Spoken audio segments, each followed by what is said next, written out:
Bienvenidos a Choluleando con Inés Madrigal.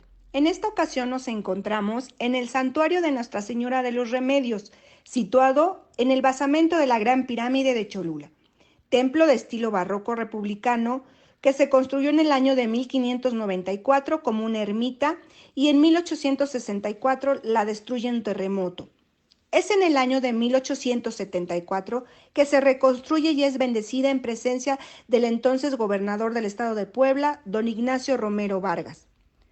No olvidemos que la Virgen de los Remedios fue la primera imagen religiosa venerada en la Nueva España, nombrándola patrona de las lluvias y temporales y abogada de los indios. Llegó a México en el año de 1519. Nos vemos en la siguiente cápsula. Que tengan un excelente fin de semana.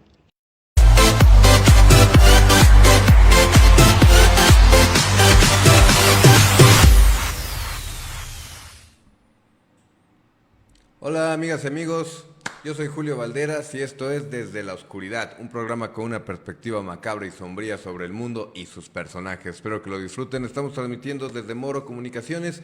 Agradezco como siempre muchísimo a Dani en los controles técnicos, al licenciado Inés, el licenciado Alejandro. Les mando un saludo, gracias por permitirnos llegar hasta ustedes a través de este espacio. Recuerden seguir en redes sociales a Moro Comunicaciones, los encuentran en Facebook, Twitter, Instagram, TikTok, donde constantemente comparten contenido de actualidad y muy interesante. Y bueno, amigos, hoy es martes 1 de agosto del 2023, empezamos un nuevo mes y les quiero platicar sobre una epidemia bastante peculiar que se dio en el año de 1518. Ustedes posiblemente han escuchado hablar de alguien que le da el mal de San Vito. Bueno, pues resulta que esta simpática frase tiene un origen y que es verídico. El mal del San Vito sí existe, es un trastorno que provocaba movimientos involuntarios en las personas.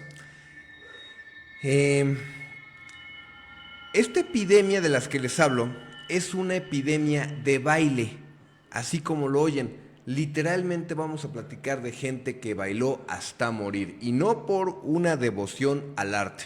Por cierto, un saludo a mi querida amiga Dulce María.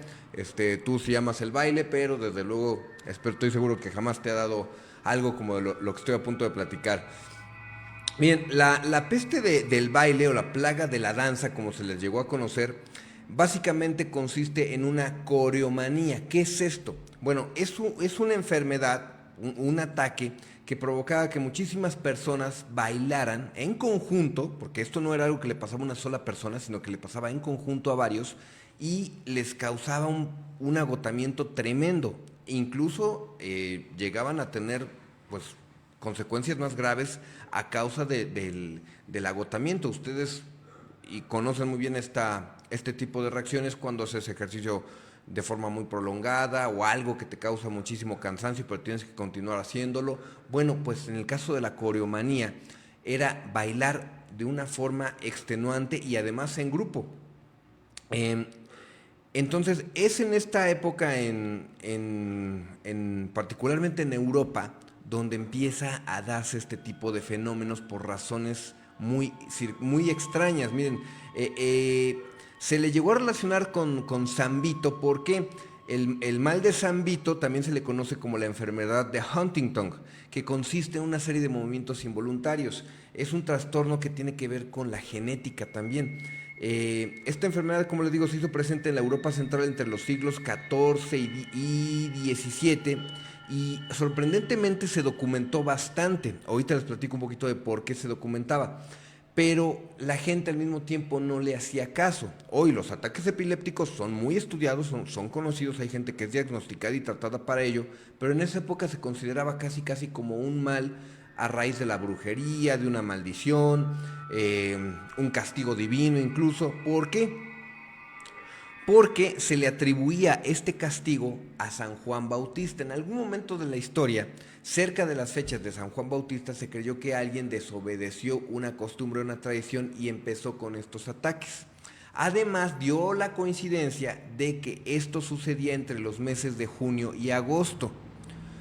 ¿Por qué no es tan raro? Bueno, porque en aquellas épocas, más bien en esta temporada entre junio y agosto, había muchos carnavales y festivales donde desde luego había baile, había música, había convivencia social y se registraron estos episodios. Por supuesto que pudo haber existido en otras épocas del año, pero esto provocó que se le adjudicara al calor de la época, a la temporada, pero también a maldiciones, por no seguir la corriente o las buenas costumbres que se acostumbraban en una fiesta patronal, en el caso de San Juan Bautista. Pero también ocurrió lo siguiente: se cree que en algún momento una de estas personas que empezó con la coreomanía, con estos ataques, se refugió en la capilla de San Vito, y que ahí se calmó, ahí lograron atenderlo, ahí se recuperó, y entonces se le empezó a adjudicar no el mal de San Vito, sino más bien la cura al mal de San Vito. La desambiguación, el progreso, el chisme, lo que la gente contaba de boca en boca a lo largo de los pueblos de la época, pues empezó a llamarse el mal de San Vito. ¿Por qué? Porque la gente bailaba constantemente y ya sea que se le adjudicaba a San Vito el castigo o la cura. Entonces pues se le llamó como el mal de San Vito a este mal de moverse de forma incontrolable, pero sí es una enfermedad real, les repito, es conocida como la enfermedad de Huntington. En fin, esta epidemia de la que les platico se da en una ciudad llamada Estrasburgo, lo que hoy pertenece a Francia, en el año 1518. Se cree que pudo haber sido a mediados de julio, pero ¿por qué lo menciono en este programa? Ahorita les cuento. Se dice que una mujer llamada Frau Truffaut, espero haberlo pronunciado bien, comenzó a bailar de una forma completamente esporádica y frenética en la calle. Y estuvo así por 3 días, ella solita. La gente no daba crédito, suponían que era una forma de pedir dinero, o tal vez una mujer fuera de sus cabales, tal vez loca, o seguramente habrá quien la habrá señalado de hechicería. Pero esto, lejos de que provocara que la gente interviniera y detuviera el espectáculo, no. Después de esos 3 días, muchas personas empezaron a juntársele, a unirse. Alrededor de 30 personas se unieron a lo largo de una semana. Es lo que les digo, que esto mucha gente lo pudo documentar, porque sorprendentemente podían durar muchísimo tiempo. Entonces no era algo que simplemente veías en la calle y te ibas, sino que era algo que llegabas a verlo, pasaba el tiempo, continuaba, entonces la gente empezó a tomar nota e incluso a hacer retratos. Porque después de un mes, así es, después de un mes, se dice que llegaron a contar hasta 400 personas bailando sin parar, de forma completamente esporádica, frenética, incontrolable, por esta coreomanía, que desde luego en aquella época no estaba considerada como una enfermedad. Esto empezó a llamar mucho la atención y se dice que el clímax de este evento se da precisamente el 1 de agosto de 1518. Estuvieron un mes bailando en la calle. Los médicos en aquella época le adjudican este mal a un aumento en la temperatura de la sangre. ¿Por qué o de qué forma afectaba a los danzantes? No pudieron explicarlo. Simplemente, como buenos merolicos de la época, dijeron: es que tienes la sangre muy caliente. Y no hicieron muchos esfuerzos por detener el baile o atender a la gente que empezaba a mostrar muestras de agotamiento, de cansancio, porque desde luego dormían, se detenían en algún momento, pero podían volver a pasar horas o incluso días bailando. Sorprendentemente, las autoridades no lo consideraron un peligro y hasta lo tomaron a manera de festividad. Empezaron a abrir mercados cerca de la gente que bailaba, les pusieron incluso un escenario chiquito para que se subieran a bailar y hasta les mandaron músicos. Claro que esto empezó a ser visto como una fiesta, pero la gente que bailaba estaba sufriendo. Les repito, existen diferentes pinturas que se supone que son del mismo evento, debido a que los pintores tuvieron todo el tiempo para ir por sus... De entrada podrían haber sido pintores talentosos o reconocidos que no estaban al momento de que se estaba dando el baile.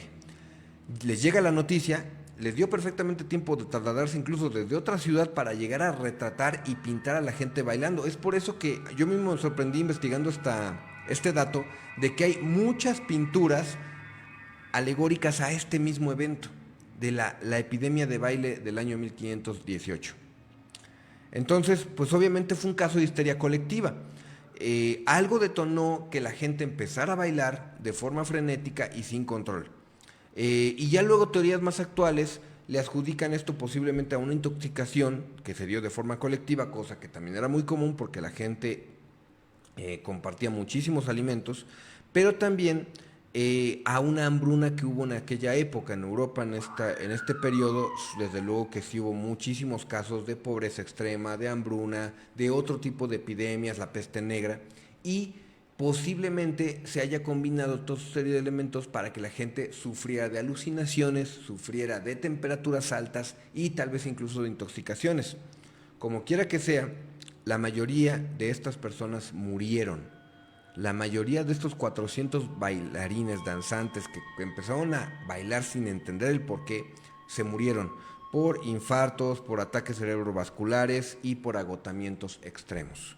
Así es, hubo gente que bailó hasta morir en las calles de Francia en el año 1518. Es un arte, no cabe duda que el baile es un arte, pero incluso las artes, la más trascendental o la más considerada una de las más antiguas, puede tener su lado más macabro y siniestro. Bueno, amigos, cambiando de tema, les comparto otra desgracia que sucedió ya bastante más actual en América Latina. Estoy hablando de un incendio que se da en un supermercado llamado Icua Bolaños. Posiblemente algunos se acuerdan de esta tragedia. La tragedia de Icua Bolaños sucede el domingo 1 de agosto del año 2004. Ya cumple 19 años este fatídico evento y se da en la ciudad de Asunción, la capital de Paraguay. Murieron la suma oficial de muertos, se habla de 327 personas y alrededor de 500 resultaron lesionadas y obviamente muchísimos de gravedad. Pero otra cosa trágica es que 6 personas nunca se encontraron. Nunca encontraron los restos de 6 personas que debían haber estado en ese 1 de agosto del año 2004 en el supermercado Icua Bolaños. Fue una verdadera tragedia. El lugar era demasiado grande, muy grande. Y algo que trascendió también en esto fue la actitud que tomó el gobierno, porque en realidad no hay un consenso real del verdadero número de muertes, ya que hay personas que aseguran que derivado del incendio, la cantidad de muertos pudo haber subido hasta 400 personas. Ya saben, todas las complicaciones que provoca el fuego, heridas en la piel, las quemaduras de primer, segundo y tercer grado, las intoxicaciones por respirar el humo. Hubo gente que pudo haber muerto en el hospital tiempo después derivado del incendio. Y la autoridad como que simplemente no los tomó en cuenta, sino que se siguió limitando a esa terrible cantidad de 327 personas muertas. Fue una tragedia provocada por la negligencia, la avaricia y, por qué no decirlo, la estupidez y la corrupción. Bien, les voy a comentar la secuencia de los hechos de este fatídico día. El reporte oficial dijo que el incendio fue a las 11:20 de la mañana, pero en realidad todo indica que el incendio en realidad empezó al menos unas 2 horas antes, alrededor de las 9 de la mañana, pero no hicieron nada, absolutamente nada, por las medidas de seguridad obligatorias en caso de un incendio. Es decir, aunque ya había registro de un incendio, no hicieron labores de evacuación, ni siquiera de llamar a los bomberos. Ahorita les platico por qué. Miren, en el supermercado había una sección del restaurante. Este restaurante tenía una parrilla con una chimenea que obviamente tenía un conducto de salida hacia el exterior. Pero la acumulación de grasa y también de cochambre en la chimenea fue lo que provocó la chispa inicial. El fuego alcanza estos elementos y se da el incendio en el fondo del supermercado. Obviamente no había mantenimiento, no había limpieza y esto provocó que el fuego se propagara. Evidentemente no se habían realizado trabajos de verificación de riesgos para la zona del restaurante en el centro comercial. Luego el fuego logra alcanzar el techo de plafón, pero desde luego al ser plafón regularmente esto se da por la parte interna, sin que quede a la vista. No había un sistema de ventilación adecuado ni extractores eólicos de aire, o sea, ¿cómo es posible que un supermercado tan grande no tenga extractores eólicos de aire? Obviamente, aún para situaciones de fuego tienes que tener un sistema de ventilación adecuado. Y esta situación seguramente la pasaron por alto las autoridades al momento de inspeccionar las instalaciones del lugar cuando se construyó. Luego, lejos de controlar la situación, el supermercado continuó con sus actividades normales, no informó, no advirtió a los clientes, ellos siguieron trabajando normal. Les repito, el registro oficial del incendio es a las 11:20 de la mañana, pero empezó horas antes. Ocurre otra combinación peligrosa. Los hornos de la panadería que estaban juntito al restaurante seguían emitiendo calor y seguían emitiendo vapores. Al momento en el que el fuego se combina, el fuego que ya se había iniciado, se combina con estos vapores, sucede algo terrible, se da una explosión. Eso fue lo que ocurrió a las 11:20 de la mañana. El personal de la tienda se da cuenta de la explosión, pero siguieron sin hacer nada.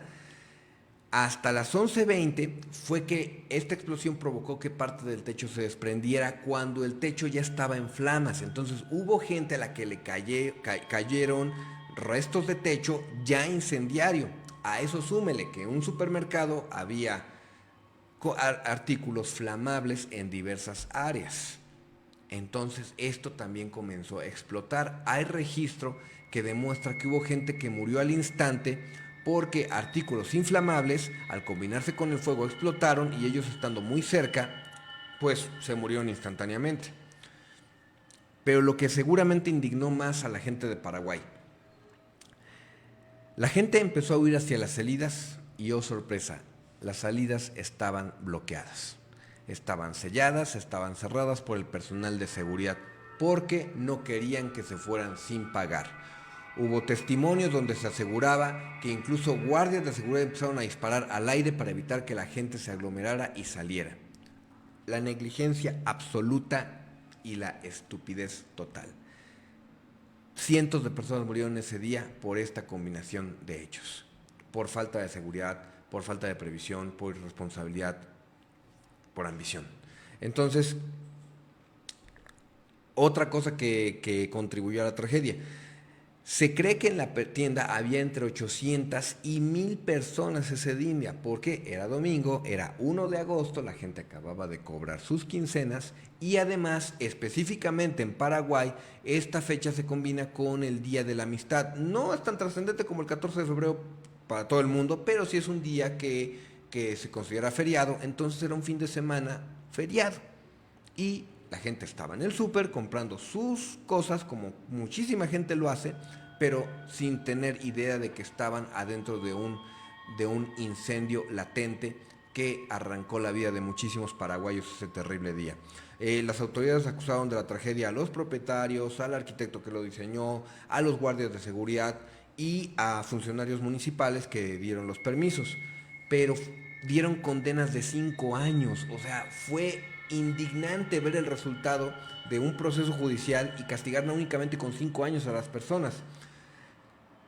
Los propietarios de estos centros comerciales, de estos supermercados, son unas personas de apellido Pío Paiva. Afortunadamente, o por lo menos, estas personas sí fueron condenadas a más años de prisión, no a muchos. De hecho, el papá, el señor Juan Pío Paiva, nada más fue condenado a 12 años y su hijo, Víctor Daniel, estuvo nada más 9 años en la cárcel. Pero ocurre lo siguiente, ellos obviamente no estaban en la tienda al momento de la tragedia y se deslindaron de toda la responsabilidad. Dijeron que ellos no habían tomado la decisión, que ellos no habían dado esa orden y pagaron condenas muy, muy, muy pequeñas para la tragedia que representó toda esta responsabilidad. Pero lo que son las cosas, el hijo de este señor, Víctor Daniel Pío Paiva, fallece en el año 2020 a causa del COVID. Irónicamente, en sus tiendas muchísima gente murió asfixiada por el fuego y él muere por una enfermedad respiratoria en el año 2020. Bueno, amigos, les comparto una recomendación cinematográfica de esta semana y es la película del perfume. Esta película está adaptada de un libro que también se llama El perfume, historia de un asesino. Es de muy buena calidad. No puedo decir que está al nivel del libro, pero sí es una película bastante recomendable. Es del año 2006, está dirigida por el señor Tom Twyker y protagonizada por Ben Whishaw, este joven que es un actor bastante talentoso. Ha hecho muchas producciones de corte europeo bastante buenas. También salen Dustin Hoffman y el señor Alan Rickman, que en lo personal creo que es un actor asasazo. Nos platica la historia de Jean-Baptiste, un joven que nace en un mercado. Su mamá es una vendedora de pescado allá en Francia, de un mercado local, es una mujer pobre, y al momento de su nacimiento, la gente supone, porque ella lo tiene así, da a luz en el mercado, y la gente escucha el llanto del niño y da por sentado que la mamá quiere deshacerse de él. En realidad él ya tenía muchos hermanos, realmente su nacimiento no representó demasiada alegría para su madre. Ella dio a luz y siguió trabajando. Pero la gente se da cuenta y lincha a su madre. El niño es llevado a un hospicio saturadísimo, donde ya no hay espacio para más pequeños, y él empieza desde ese momento a desarrollar un sorprendente sentido del olfato. El niño es prácticamente mudo durante buena parte de su infancia, pero siempre es capaz de oler todo. Él es capaz de percibir el aroma del agua, de las plantas, no solamente de las flores, sino que también del simple pasto, de la tierra, del aire, de los troncos, entonces de los animales. Entonces la gente, incluso los niños, incluso le tienen miedo, no le tienen mucha confianza, pero él sigue desarrollando constantemente su olfato. Él va creciendo, la gente cercana a él también va falleciendo, hasta que un buen día, ya como adulto, trabaja en una peletería donde se trabajan las pieles. Son lugares donde tienen un olor horrible, donde huele muy muy mal, y por azares del destino, por buena fortuna, el personaje que interpreta el señor Dustin Hoffman es un vendedor de perfumes que era muy famoso en su mejor época, pero que empieza a tener un declive en su carrera, e incluso quiere descubrir el secreto de un perfume que su principal competencia ha desarrollado y que tiene bastante éxito. Jean-Baptiste es enviado con pieles para un encargo de su casa, y le dice que él huele por todos lados a ese perfume. Dustin Hoffman, el personaje, se da cuenta de que tiene un talento increíble para desarrollar perfumes y el olfato, y finalmente lo compra, a manera como si fuera un esclavo. Y le cuenta todos los secretos para hacer perfumes, le cuenta una leyenda sobre un perfume que se desarrolló en el antiguo Egipto. La película es muy muy buena, ya saben que no les hago spoiler, pero vale muchísimo la pena verla. Finalmente, la historia se llama Historia de un asesino porque Jean-Baptiste se convierte en algún momento en un asesino. Pero la combinación de todos los elementos, de cómo él quiere combinar los conocimientos que adquiere para hacer grandes perfumes y todo lo que él tiene que hacer para conseguirlo, es una verdadera joya. Vale mucho la pena ver esta película, les repito, se llama El Perfume, del año 2006. Amigos, como saben, los microrelatos que les comparto en este programa los encuentran en mis redes sociales. El de esta semana, les pido que se imaginen una cabaña en un bosque frío y también bastante lúgubre. A pesar del miedo, salió de la vieja cabaña y se adentró en la neblina. No tenía otra opción, tenía que elegir entre quedarse y volverse completamente loco, o salir y arriesgarse a perder la cordura, pero con la esperanza de sobrevivir a la incertidumbre. Ya saben que los microrelatos no tienen un principio y un final, simplemente pretende crear un conflicto, una idea, algo que nos deje con la curiosidad de saber qué sigue. El resto pueden imaginárselo ustedes mismos. En eso consiste la literatura, en crear una historia, en crear un texto, en darle palabras y retratar lo que vemos a través del verbo. Bueno, amigos, ya para terminar este programa les traigo una frase célebre del señor John Milton, y dice así: la mente hace su propio lugar y en sí misma puede hacer el cielo un infierno y un infierno del cielo. La mente es poderosísima, la mente nos coloca de forma anticipada en los lugares en los que vamos a estar. Por eso hay tantas frases como esa de que te va a pasar a lo que más le tienes miedo, porque si tú te mentalizas desde un principio que lo malo va a suceder, obviamente te estás predisponiendo para que suceda, y hay que tener muchísimo cuidado con nuestros pensamientos. Recuerden que es lo único que nosotros podemos controlar de una forma absoluta, nuestro pensamiento, nuestra mente, ¿sí? Entonces, hagan cosas que hagan que su mente sea un cielo. Si ustedes están tranquilos con ustedes mismos y con su mente, lo demás puede afectarlos un poquito, pero van a tener la mentalidad para superarlo. Hay que ser muy positivos. Bueno, amigos, les agradezco muchísimo por seguir nuestra transmisión. Les deseo que pasen una excelente tarde. Les repito, yo soy su amigo Julio Valderas. Los invito a conocer más sobre mi trabajo y todos los proyectos en los que participo, siguiéndome en redes sociales. Me encuentran como J2B Escritor, como Julio Valderas, como Conoce Nuevas Historias o Nuevas Historias. Estoy en Facebook, Twitter, Instagram, TikTok, Threads, Telegram, en fin. Ahí en todos lados estoy compartiendo todo lo que hago, y espero que sea del agrado de todos ustedes. Cuídense mucho y recuerden que pueden escribirme o mandarme un mensaje para platicar de algún tema que les gustara conocer, o alguna cosa que consideren que podemos modificar o mejorar en nuestro programa. Con gusto la escuchamos. Cuídense mucho, nos vemos el siguiente martes.